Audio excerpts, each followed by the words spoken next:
Banjir, warga Aceh Jaya mulai melakukan aksi bersih-bersih dari sisa banjir, termasuk di sekolah-sekolah, salah satunya di SD Negeri 2 Setiabakti.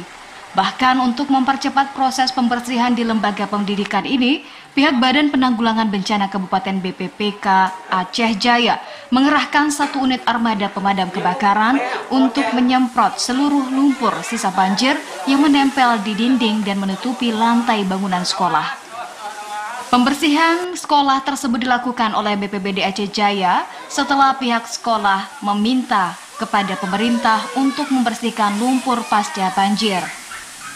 Kepala Pelaksana BPBK Aceh Jaya, Fajri, mengatakan pasca banjir yang terjadi di Aceh Jaya, pihaknya baru menerima laporan 1 sekolah yang digenangi lumpur.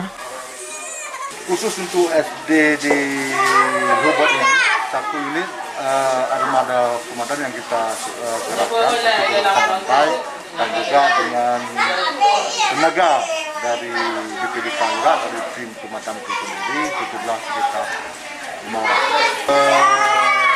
Hari ini kita lakukan ini akibat banjir kemarin, sehingga akibat genangnya air sehingga rumah sekolah. Hari ini kita lakukan ini akibat banjir kemarin, sehingga akibat genangnya air sehingga rumah sekolah ini ada berlumpur.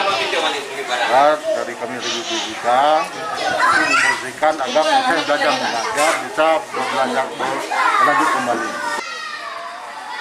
Lebih lanjut, Kepala Pelaksana BPBK Aceh Jaya menjelaskan, sejauh ini pihaknya terus siaga karena hingga saat ini Aceh Jaya masih berpotensi hujan. Untuk itu BPBK Aceh Jaya mengharapkan warga selalu waspada dan siaga terhadap kemungkinan akan terjadi banjir. Dari Aceh Jaya, Musliadi TVRI Aceh melaporkan.